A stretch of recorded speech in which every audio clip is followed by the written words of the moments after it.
A'udzu billahi minasyaitonir rajim. Bismillahirrahmanirrahim. Raditu billahi robba wa bil islami dinna wa bi Muhammadin nabiyya wa rasula. Rabbi zidni ilma warzuqni fama amin ya rabbal alamin. Rabbi shrah li sadri wa yassir li amri wahlul 'uqdatam min lisani yafqahu qawli. Terima kasih kepada para Ikhwan Fillah. Saya ucapkan Assalamualaikum warahmatullahi wabarakatuh.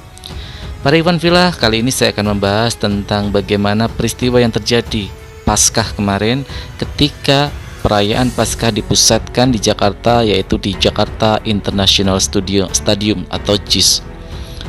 Saya tidak akan menyoroti dari ranah teologis bagaimana Paskah itu, tapi saya akan menyoroti bagaimana peristiwa ini kita pandang dari sudut pandang Islam dan politik Islam.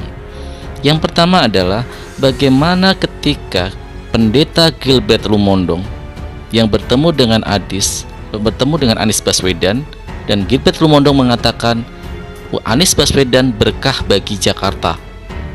Dan begitu luar biasanya para Ikhwan Fillah semuanya, para umat Kristen menyerang semua channel-channel yang tidak terjun di politik, bahkan channelnya si Paul Zong, channelnya si Waranai, channelnya si Lidara, channel Al Hayat, channel Bom ramai-ramai menghujat. Ya, ramai-ramai menghujat. Juga channelnya si Scott yang saya masuk tidak diperbolehkan, ya, tidak berani menaikkan saya.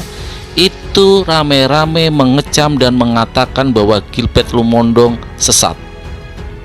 Dikecam, dihujat Gilbert Lumondong hanya karena mengatakan bahwa Anies adalah berkah bagi Jakarta. Para Ikhwan Fillah, kalau kita mau berpikir cerdas, kita merenungi apa yang terjadi sebenarnya. Mereka sebenarnya tidak menginginkan munculnya pemimpin umat Islam yang baik. Mereka tidak menginginkan umat Islam pemimpinnya mendapat tempat di hati masyarakat. Ini alasan mereka.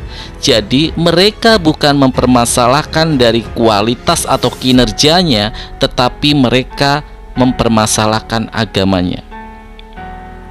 Jadi kalau mereka mau konsekuen dalam ucapan-ucapannya, mereka harusnya melihat bagaimana Anies Baswedan bersikap. Contoh, ketika Paskah, beliau mengizinkan dan memperbolehkan umat Kristen melakukan Paskah karena dia berkata bahwa Jakarta adalah milik semua. Stadion yang sangat prestisius, yaitu Jakarta International Stadium, dijadikan tempat Paskah buat mereka. Setelah kemarin juga umat Islam merayakan sholat Id di Jakarta International Stadium. Apa kurangnya coba? Apa yang dilakukan adalah sebagai seorang pemimpin untuk mengayomi semua umat beragama. Karena sebenarnya toleransi bukan kita ikut-ikutan ibadah mereka, bukan ikut-ikutan ritual mereka, tetapi toleransi yang terbaik adalah berdiam diri dan tidak berkata apa-apa ketika mereka melaksanakan segala ritual ibadah mereka, tidak mengganggu dan tidak ikut-ikutan. Itulah toleransi terbaik. Tetapi saat ini nilai-nilai toleransi di Indonesia parameternya sudah diambigukan, sudah bias. Ketika kita tidak mengucapkan selamat Natal karena itu adalah pandangan akidah umat Islam, dikatakan umat Islam tidak toleran. Ini sangat tidak masuk akal menurut saya, bahwa nilai toleransi sudah berubah arah. Dari zaman dulu juga tidak banyak kok yang mengucapkan selamat Natal, kecuali diucapkan oleh para pemimpin karena dia punya tanggung jawab moral terhadap warganya yang tentu ada agama Kristen. Boleh dia mengucapkan selamat Natal, tapi bukan sebagai pribadi, tetapi sebagai tanggung jawab pejabat publik. Harus bisa membedakan itu. Nah, para Ikhwan Fillah, peristiwa ini bahkan diakui.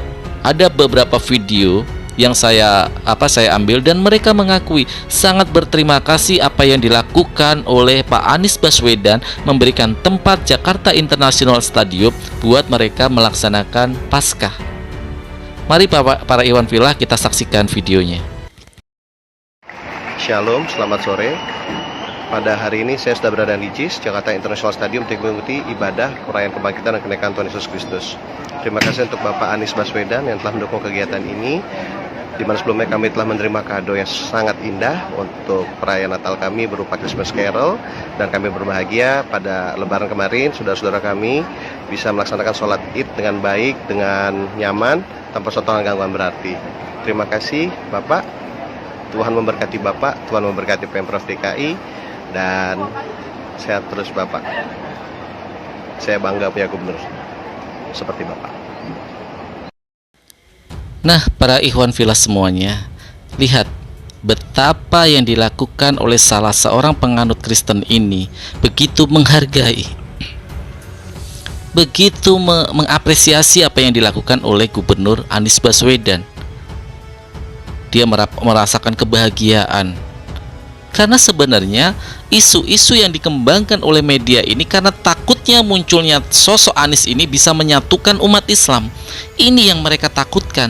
Jadi kalau mereka mengatakan bahwa Islam itu agama politik, ya Islam agama politik, tetapi justru kalian dengan mengatakan itu kalian juga berpolitik. Apa hak kalian untuk melarang kami untuk memilih di antara kami pemimpin-pemimpin terbaik dari umat Islam? Toleransi adalah ketika kalian kami akan membiarkan kalian akan memilih pemimpin Kristen di tempat-tempat yang mayoritas Kristen. Contoh di Bali, pernah ada sejarah gubernurnya Islam? Tidak ada, dan kami tidak mempermasalahkan itu. Kami menghargai masyarakat di situ karena mayoritas Hindu. Juga ketika di Irian Jaya, gubernurnya selalu Kristen. Apakah kami mempermasalahkan? Tidak, karena itu adalah hak kalian sebagai mayoritas. Tentu sebagai mayoritas gubernurnya harus dari mayoritas itu. Kenapa? Karena dia yang akan memahami masyarakat yang dipimpinnya. Yuk para ikhwan fillah, kita berpikir cerdas. Jangan mau kita di framing oleh media, kita menjauh dari pemimpin-pemimpin yang beragama Islam atau dari kalangan kita sendiri. Ancamannya sangat berat para ikhwan fillah. Ancamannya sangat berat sekali. Di dalam Quran surat Ali Imran ayat 28, A'udzubillahi minasyaitonirrajim, Bismillahirrahmanirrahim. Janganlah orang-orang beriman menjadikan orang kafir sebagai pemimpin, melainkan orang-orang beriman. Barang siapa berbuat demikian, niscaya dia tidak akan memperoleh apapun dari Allah, kecuali karena siasat menjaga diri dari sesuatu yang kamu takutkan dari mereka. Demi Allah, dan Allah memperingatkan kamu akan diri siksanya, dan hanya kepada Allah tempat kembali.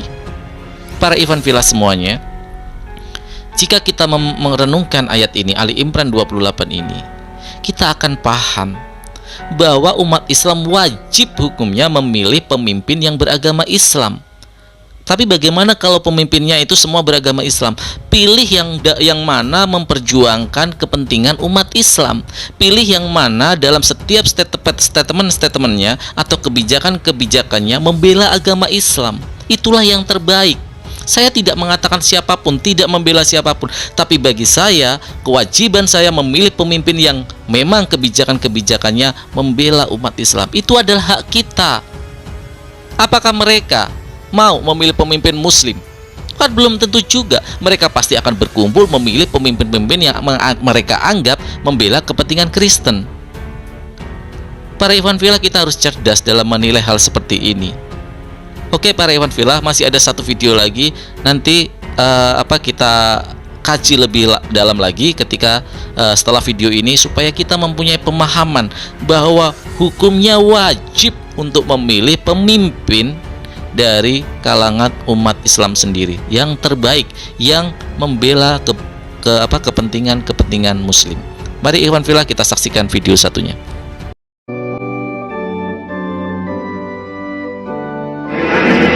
Terima kasih Bapak Gubernur untuk mendukung kegiatan ibadah ini. Saudara-saudara kami mulai berdatangan menduduki kursi tempat ini untuk bersekutu memuliakan nama Tuhan bersama dengan kami. Terima kasih sekali lagi untuk Bapak Gubernur beserta jajaran dan pengelola najis. Tuhan memberkati Bapak dan Tuhan memberkati kota kita, kota Jakarta. Dari dua video yang kita saksikan ini para ikhwan fillah semuanya, kita bisa tahu bagaimana sebenarnya Pak Anies Baswedan ini selama ini di framing oleh media, terpilih menjadi gubernur karena ayat dan mayat, terpilih menjadi gubernur karena bermain sara. Sangat kejam sekali. Dan para ikhwan fillah, ingat, kita punya kewajiban. Jangan mengatakan bahwa oh saya tidak mau politik itu kejam. Betul, politik itu kejam. Bahkan akan lebih kejam jika kita umat Islam tidak melakukan atau ikut peran serta di dalam politik, karena umat Islam akan selalu dirugikan dalam hal kebijakan-kebijakan yang bersifat untuk kepentingan umat. Ada ungkapan yang luar biasa dari Yusril Izzah Mahendra. Segudang kekuatan, segudang kepintaran tidak ada artinya tanpa segenggam kekuasaan. Dengan kekuasaan, umat Islam bisa lebih terkoordinir, lebih kuat, dan lebih bisa menjaga dan menunjukkan kepada umat-umat lain bahwa umat Islam adalah rahmatan lil alamin, bisa memberikan keadilan kepada semuanya, bukan hanya Islam, karena kewajiban di dalam pemerintahan adalah berlaku adil buat semuanya. Jadi para ikhwan fillah, mari kita sadarkan bagaimana kita harus berpolitik yang cerdas. Kita sebagai umat harus pintar-pintar memilih siapa dari mereka pemimpin ini yang membela kepentingan umat. Kembali kepada apa yang dilakukan oleh kubu seberang, dari terutama channel-channel penghujat ya, dari yang membenci Islam itu channel-channelnya.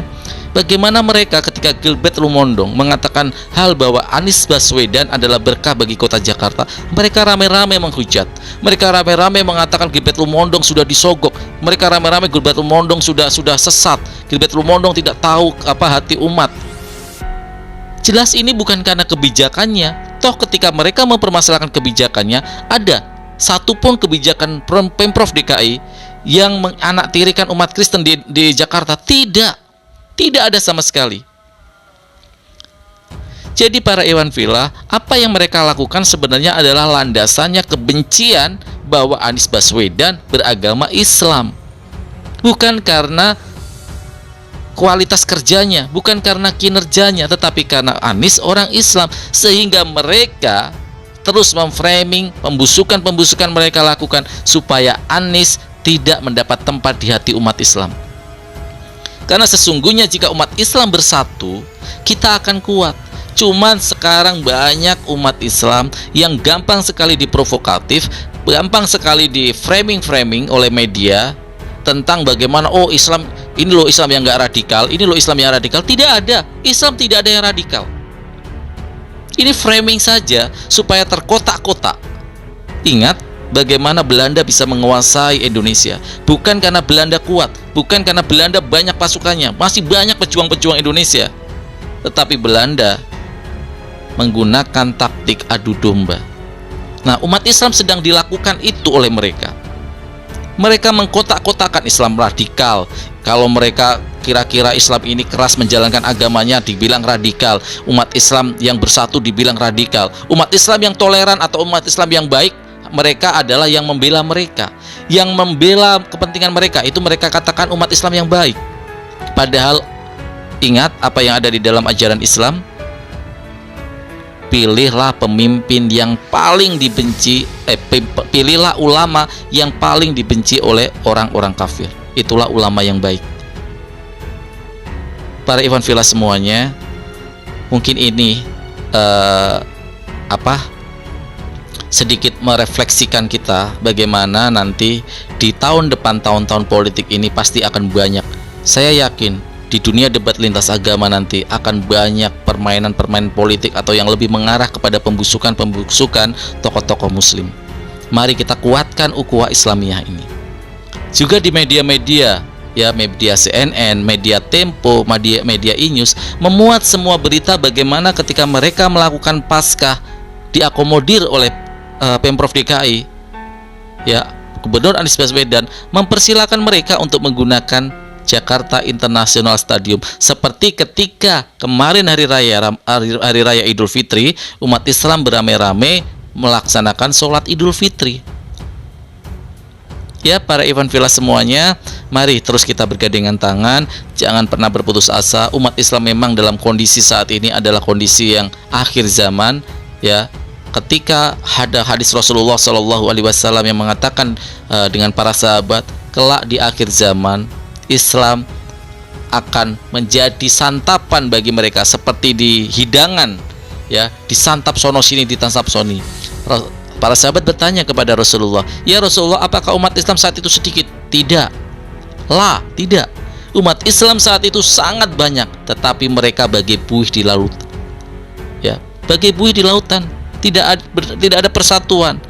Semua masing-masing mencari keselamatan dan kesenangannya sendiri.